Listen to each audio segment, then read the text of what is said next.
তো কেমন আছেন বন্ধুরা? হঠাৎ আমি আমার বন্ধু 300 ফিটে ঘুরছিলাম। হঠাৎই আমাদের গরম লেগে গেল।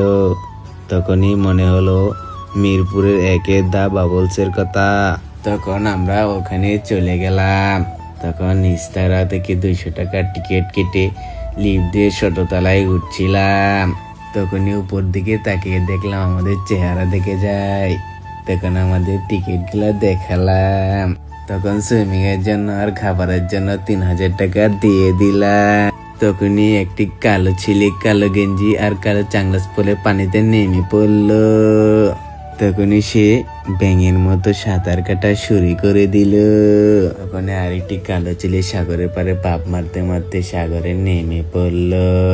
তো বন্ধুরা, কালো ছেলেটি ছাড়া অনেকগুলো কুকুরের বাচ্চা সাগরে গোসল করছিল। তারপর কালো ছেলেটি কুমিরের মতো সাঁতার কাটতে লাগলা।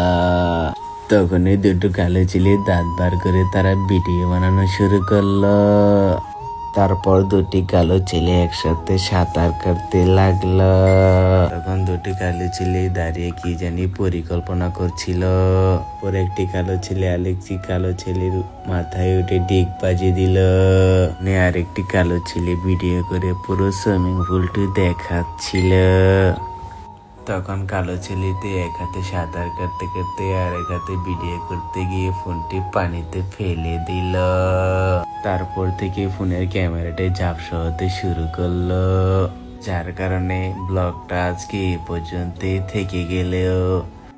তো কেমন হলো বন্ধুরা আমাদের ব্লগটি?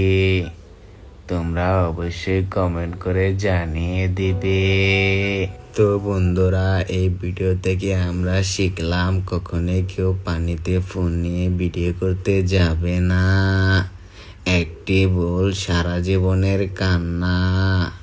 তো বন্ধুরা, সবাই ভালো থাকবেন। আমাদের ব্লগটি কেমন হয়েছে অবশ্যই কমেন্ট করে জানাবেন।